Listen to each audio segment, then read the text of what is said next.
Let's talk about the big blockbuster trade that happened yesterday in the NFL. Dexter Lawrence of the New York Giants traded to the Cincinnati Bengals straight up for the 10th overall pick in the draft, which gives the New York Giants the 5th pick and the 10th overall pick. We definitely have to do a mock draft update now, Eric, because I think everyone had Cincinnati taking defense about 24 hours ago right now. I think we were looking at names like Caleb Downs, Mansour Delane, Ruben Bain if he fell. The safety out of, I'm forgetting the safety's name, the white guy. But there was a lot of options for Cincinnati to go defensively. But Cincinnati believed that this is a make or break year for their organization. They have gone on 3 years now of not making the playoffs ever since they went to the AFC Championship 1 year, lost to the Kansas City Chiefs, and then the year after they went to the Super Bowl and lost to the Rams in obviously that 2021 Cooper Cup season. Ever since then, it has been very downhill for the Cincinnati Bengals, specifically on the defensive side of the ball. They have had not only injuries, but never really had the starting talent to ever create a defense. Now, mind you, when you extend T. Higgins to almost $29 million a year, you extend Jamar Chase over $40 million a year, and you extend Joe Burrow over $50 million a year, I did see 44% of the entire salary cap that the Cincinnati Bengals have was going towards those three players. So when that happens, you really have to draft super well. They then drafted Shamar Stewart 1 year ago, and they tried to make him the first round draft pick in NFL history. Mind you, it's not like they took him 32nd. They took him 17th, I believe, in the draft. They tried to make Shamar Stewart the only first round pick in NFL history without guaranteed money on his contract. What, Cincinnati? I never understood that, especially when you were in dire need of defensive line help alongside Trey Hendrickson. Trey Hendrickson did lead the NFL in sacks 1 year ago, had a great season for them. He leaves in free agency, obviously with all the Max Crosby situation that happens with Baltimore. Trey Hendrickson ends up signing with Baltimore. So leaving Cincinnati, Cincinnati thinks they need to go out and make a blockbuster deal to help out the defense, make them more in a win-now situation. And they believe that the 10th overall pick and the development of that guy would not accumulate to the production that Dexter Lawrence could bring them in the next 2 to 3 calendar years. The big thing with Dexter Lawrence was the money involved, obviously, with the Giants trade. He signed immediately a 1-year, $28 million extension with the Bengals, which now has him under contract for the next 3 years with the Cincinnati Bengals. I do want to talk about this trade first and foremost for Cincinnati's defense, because not only did Cincinnati do that, they signed Vikings defensive lineman Jonathan Allen to a 2-year, $25 million deal. They signed Seahawks Super Bowl champion edge rusher Boye Mafe to a 3-year, $60 million deal. They also signed Brian Cook in the secondary. They made a couple free agency moves this past in the season to try and replace the production they got out of Trey Hendrickson and increase the overall depth that they have on their interior defensive line. Now, realistically, who would the Bengals have taken at 10? When we were doing NFL mock drafts previous to yesterday, I think a lot of us expected, whether it was Sonny Styles or Caleb Downs, whichever one did not get picked at that 5 spot to the New York Giants, I think we all expected them to go at 10 to the Cincinnati Bengals. But now, it's interesting. Cincinnati kind of passing up on a guaranteed Mansour Delane, which they really need the secondary help. Mansour Delane definitely would have been there at 10. Now he's not. It looks like, obviously you're not going to be able to get him. There's other names in this draft: Caleb Downs, Sonny Styles, Ruben Bain, that may have fallen due to injury risk or short arms, whatever you want to call the Ruben Bain situation. May have caused one of those top defensive prospects to fall to 10, but they believe that Dexter Lawrence is going to be more productive for the next couple of years, and what they need to do right now, which is make the playoffs, and not only make the playoffs, but have a run in the playoffs if you're Cincinnati. When you're paying Joe Burrow and Jamar and T that much money, you got to have a defense that you trust. They got their number one guy on defense, Dexter Lawrence. I don't think it fixes the problems that Cincinnati wants it to fix. when I look at them, this feels very much like the same situation as last year with Trey Hendrickson, where you have a guy that's going to put up the numbers you want him to have, and he's technically going to be fitting the role that you want him to do. But in terms of overall defensive production, I don't really see Dexter Lawrence going to the Cincinnati Bengals, along with Boye Mafe, along with a couple of the other additions they had, and really looking at the Bengals now and saying they're going to have a top even 20 defense in football. I just don't think I see that happening, and because of that, I still worry that they made this move, paid more money to a guy that was already getting paid more money than anyone on their D-line. If you were just going to go out there and trade 10 for a 3-year, $90 million contract with Dexter Lawrence, I guess probably it's more around like the 75 to 80 range. Why would you not go more into the Trey Hendrickson edge rusher route? I just think that the edge rushers are more where the teams are leaning towards right now, right? Interior lines are obviously super important, but I don't think interior lines matter if you can't get pressure on the outside to the quarterback. Like, stopping the run is great. I don't think Dexter Lawrence goes to the Bengals and all of a sudden is this perfect run stopper. The Giants defense wasn't that great last year, and they had Abdul Carter, Kayvon Thibodeau, and Brian Burns on the outside. Now, mind you, the Giants defense was very serviceable. It did have its injuries throughout the season, and obviously the miscommunication stuff with Abdul Carter was really cooking the Giants. Kayvon Thibodeau kind of struggling, really didn't help them. But Brian Burns was second in the NFL in sacks last year. Dexter Lawrence is looked at as a top, 5 to 7 interior defensive tackle in all of football. Obviously, the Giants weren't really all there yet, though. So it's like, when I look at this Dexter Lawrence trade for 10, I understand the ideology behind it of Cincinnati saying Dexter Lawrence is going to be better for the next 2 to 3 years when we need to win than a rookie that we drafted. When you tie in the contract situation and you tie in the position that Dexter Lawrence plays, I just worry about Cincinnati. I mean, as a Steelers fan, this doesn't really scare me. I don't really feel any more threatened by Cincinnati than I did yesterday if they had the 10th overall pick or if they had Dexter Lawrence. I really don't, in a way, especially since they signed him to an extra year contract. I just think that was a little bit of an overpay, especially since he requested the trade. Like, let's not pretend that Dexter Lawrence was planning on coming back to the Giants next year. That's where I want to get into the Giants side of this trade, getting the 10th overall pick.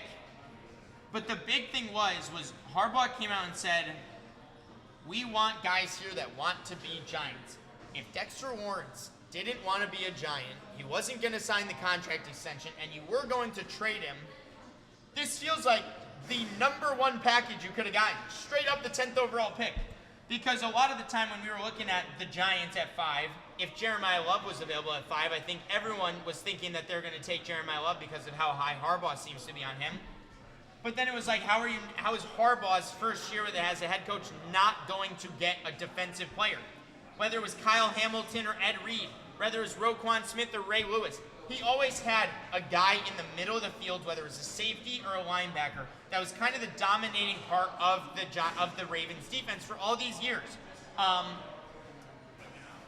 The Giants don't have that right now. I could very much see them going both Ohio State defensive players. If hypothetically both Sonny Styles and Caleb Downs are available at respective 5 and 10, I would really not be surprised to see the Giants go both defense and reset their defense from scratch really young. I actually think that's probably the best way that they can go about it. But now I've been seeing the Giants tied to Jordan Tyson, wide receiver out of Arizona State at 10. I've seen rumors of Mansour Delane and secondary help at 10. I've even seen rumors of as high as Mekhi Lemon or, or that offensive guard, Ione, possibly being the Evan Neal kind of replacement after Evan Neal plays out this year on non-guaranteed money. So I think there's a lot of different directions that the Giants can go in. And if Dexter Lawrence had already requested a trade and did not want to be a part of the Giants organization, I feel very, very good about this trade if I'm the Giants. I don't think you're getting a better pick in the draft. You may have gotten a haul of picks, like a second, a fourth, a sixth, and a third next year. Something like that. But I love trades that give teams a clear direction and a clear successor to the trade, right? When Geno Smith was traded from the Seahawks to the Raiders for a third-round pick, the Seahawks took Jalen Milroe, and they said, guess what? We're going to take our backup quarterback and try and develop him because we just traded Geno Smith straight up for this pick. I love this trade for the Giants. I honestly think that they probably walked out of here with the biggest win of this trade, especially if Dexter Lawrence said openly to Harbaugh and to the Giants organization, I do not want to come back and play for the team. If that's the case, like look at Giannis, right? Look at the NBA players. Look at Harden. Look at all the NBA players that have requested trades and then gotten traded for pennies on the dime because of the fact that they publicly requested a trade. In the NFL, Dexter Lawrence publicly requested a trade, or as close as you can kind of get to in the NFL, and it ends up turning into the 10th overall pick for them, which now allows them to have 5 and 10.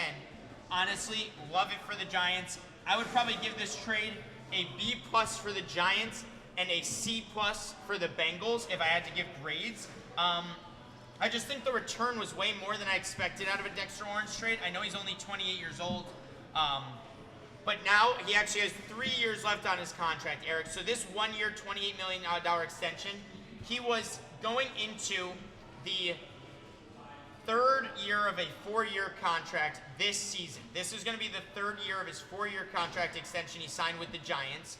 He wanted the extension going into this season because he wanted to be locked up for the next, he wanted an extension after. He now is going to Cincinnati and getting out, he's now going to Cincinnati and getting the money, getting the contract he wanted. He's guaranteed to be there until he's about 30 to 31 years old with Cincinnati, which is kind of the perfect time frame if I'm Cincinnati at the same time. And I don't want to give my grades and give any knock to Dexter Lawrence or anything like that. It's just me looking at Cincinnati and saying, what were your biggest needs and how could you have fixed that need? Is giving up the 10th overall pick and an exciting rookie that probably could have changed the dynamic of the Bengals defense for the next couple years, is trading that away for a older defensive run-stopping tackle who has not been as productive recently. That's the thing. Bengals probably do have 3 years with this current core of players, but I look at this current core, Eric, it would not surprise me. I don't even know who the quarterback is yet, but it would not surprise me if the Pittsburgh Steelers are a better team next year than the Cincinnati Bengals, even with this trade happening. And in the nice way possible, if that's where you're at with the current roster you have and you're saying we're going to lock this up for 3 years around Joe Burrow, Jamar Chase, and T. Higgins, is that really the identity you want to build around it? I really believe that if they had moved on from T. Higgins and built up the defense a little bit more and then maybe taken a 3rd-round wide receiver or something like that, or even maybe trade for Dexter Lawrence, don't give up your 1st-round pick, wait until you get later into the offseason and, the Giants are getting more desperate as the trade requests become more and more. Give up a little bit less and then take a wide receiver at 10 that you got for 4 or 5 years so you can trade T. Higgins away so you're not paying a wide receiver $29 million, which kills your defensive salary cap. I just think that the way that they've built this team around Joe Burrow is leading to a bad ending. I just really don't see them winning the championship. Think about it this way. If Dexter was there at pick 10, would you take him? I probably, I don't know if I would over Caleb Downs or Sonny Styles, though, in a way. Like, I think it's very similar. I don't see the win column for the Bengals being higher with Dexter Lawrence than it would have been Sonny Styles or Caleb Downs. Probably Caleb Downs because safeties just aren't as impactful in terms of actual positions. But, like, it's close. That's the conversation, Eric, and I understand the reasoning. Once again, that is Cincinnati's reasoning, right? Is that's what they told himself. If Dexter Lawrence was there at 10, would you have taken him? Bengals said yes. They traded 10 for him. They signed him to the contract. My biggest thing is, why pay the guy $29 million when you could have finally had a guy on a rookie contract at that 10 spot and developed him into the leader of your defense you wanted to? Now, mind you, Cincinnati and developing defense are worlds away. I mean, the fact that they drafted Shamar Stewart, what they did, and then didn't pay him guaranteed money, and then tried to get him to come back before the season started. Then there was rumors that he was going to have to go back to college and get redrafted. I mean, they really messed up that whole situation over there in Cincinnati. But, so I guess if that's the case and you don't believe in any of your development defensively, then screw it, go trade for Dexter Lawrence. I just believe that there's other ways of running your team. Even when you have a 10th overall pick and you have a player that is already requested to be traded, you shouldn't have to give up your first round, quote unquote, lottery pick, right? Non-playoff team pick, top 10 pick in the draft, who's going to be a top 10 player on a rookie contract for the next 5 years, in comparison to a 28-year-old defensive tackle that's now you're going to have to pay $80 million for the next 3 years and probably walk and have to restart your defense all over again then. It just, I understand the reasoning, right, Cincinnati. It just feels like one of those things that we're going to look back on this when Cincinnati's dealing with maybe 1 or 2 offensive injuries, say come week 7 or 8, and we're going to look at this Dexter Lawrence thing. Exactly, top 10 picks are never guaranteed. Ever. You had one. You had one. Oh, I see what you're saying, but I agree they're not guaranteed, but I guess with Cincinnati, nothing is guaranteed, and they probably would have drafted a bust because they just wouldn't have developed them. But at the end of the day, is Trey Hendrickson and the 10th overall pick getting moved for Boye Mafe and Dexter Lawrence, is that going to be worth it? I don't think so. And that's where I kind of come up with my reasoning for why I don't think this was a great trade for Cincinnati. I'm not trying to disrespect Dexter Lawrence. I think he's a top 5 to 7 defensive tackle in football. And I completely I'm pretty sure, let's look at Dexter Lawrence's stats last year just to really get more of an input on what Cincinnati is bringing to their team. Dexter Lawrence 1 season ago had half a sack, 31 combined tackles, 4 tackles for loss, 8 QB hits. Awful.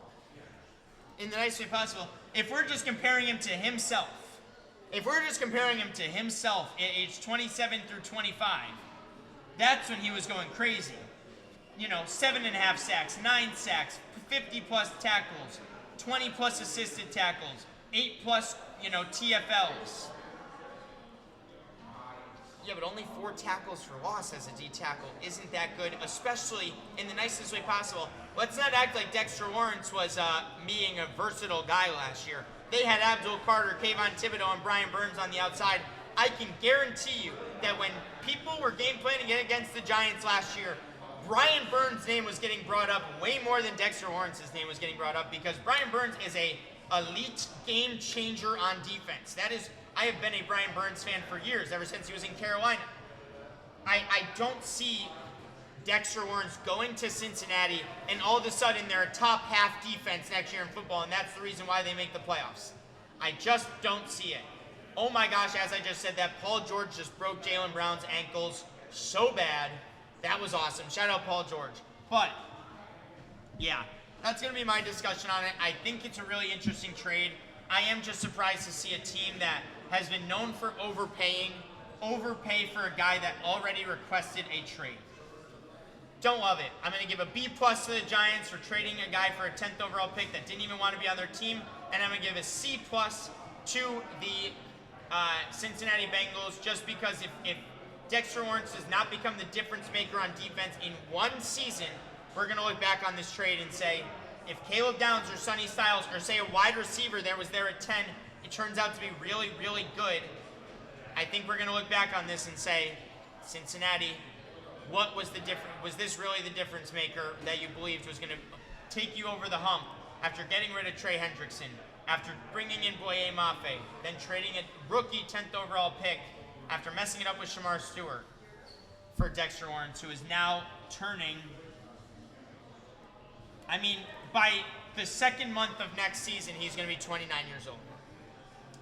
By week 9 of next year, he's going to be 29 years old.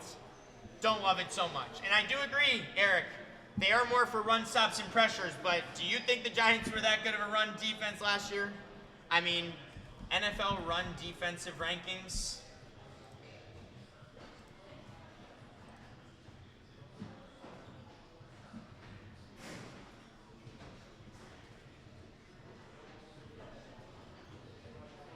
Where are the Giants? Oh, middle of the pack. Middle of the pack.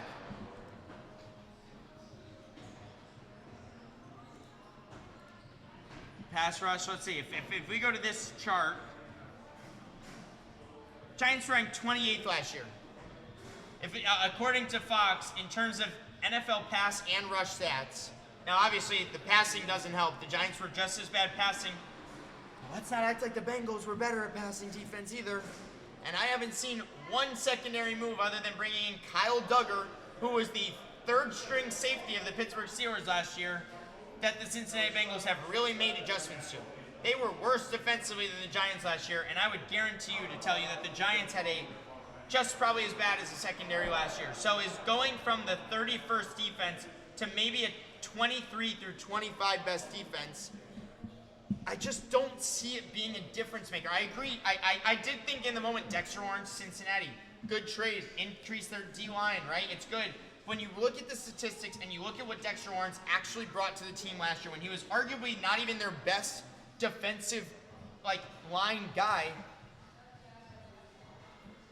I don't know. I just don't think I see it working out. I don't think I see it this being the difference maker for why Cincinnati makes the playoffs or not. I don't think so. And I understand why Cincinnati thought so. I understood what you said earlier about the trade where you said, would you trade 10? If Dexter Lawrence was available at 10, would you take him? I think the answer there is yes. But that doesn't mean. But remember, when you take a guy at 10, you have him on a 5-year rookie contract. When you trade for a guy like Dexter Lawrence as he's turning 29, you're getting him for a 3-year deal where he's going to end his career with you guys at 31 for $80+ million, which now kills all chances they have of increasing their secondary for the next 2 to 3 years. This is the Bengals team. This is the Bengals defense. Is it good? We'll find out next year. But I don't think it's much improved off of last year, and it worries me. I mean, it doesn't worry me as a Steelers fan. I want Cincy to be bad. And I think for the Giants, Harbaugh originally came out and said, if you don't want to play for the Giants, we do not want you here. End of conversation. Dexter Lawrence clearly did not want to be there.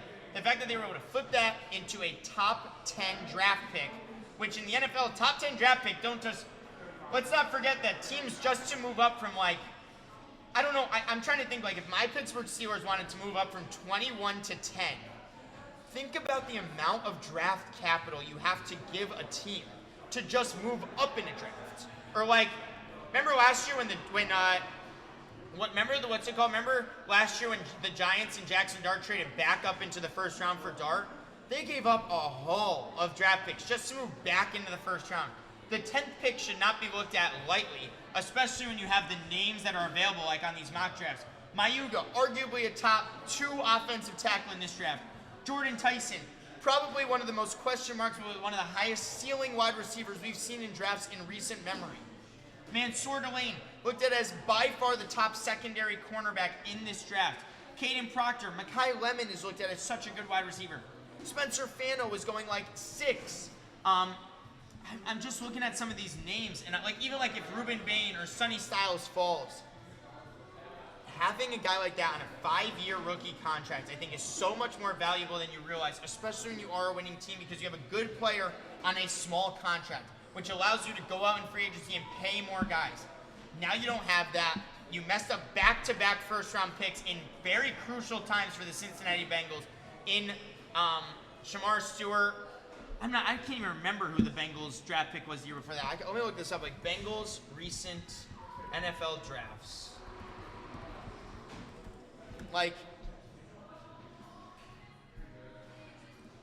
Bengals draft history. You can do it. You can load. Come on, just give me their name. You can do it, Bengals. Nope. Oh my gosh, I can't find this. All-time draft history. Shamar Stewart, Armarius Mims in 2024. I think he's still pretty good. Yeah, he played all 17 games last year for them. I don't know why we're looking at defensive stats for an offensive tackle. But look, yeah, he's pretty good. But I just think to myself, you spent all that money. Remember when they signed the Kansas City Chiefs, Orlando Brown Jr.? They paid him. They paid T. Higgins when everyone else wanted to pay T. Higgins, but T. Higgins stayed. Could have drafted Jordan Tyson at 10 right now. You got Jamar Chase on $40 million a year. You have Joe Burrow on $50 million a year. You have Orlando Brown Jr. on a good deal, on a strong deal. Now you have Dexter Lawrence on a strong deal after you weren't willing to pay Trey Hendrickson. I mean, none of these guys you could say had any impact on them last year. I know the name Demetrius Knight because of Madden. That's it. Jermaine Burton was a third-round pick wide receiver, nothing. Chris Jenkins, defensive lineman, I've never heard of you. I mean, a D tackle. They took a D tackle second round 2 years ago just for them to now trade for, like, that's what I'm trying to say. Bad organizational management early on creates panic moves and wrong thought processes later on, like, hey, if Dexter Lawrence was there at 10, would you take him? Yes. When you look at the broader view of things, when you talk about contracts, when you talk about impact on not just run, but on pass plays too, and you talk about what the biggest need for Cincinnati Bengals defense, which was their secondary and their linebackers for the past 5 years now, even when they were in the Super Bowl, their secondary is, allowed Cooper Kupp to win Super Bowl MVP, and we haven't seen a wide receiver do it since, right? Yeah, JSN didn't even do it this year. It's like, is that the move that's going to put you over the edge? I don't think so. So that's my take on the Dexter Lawrence and Giants. 10 for Sexy Dexy trade.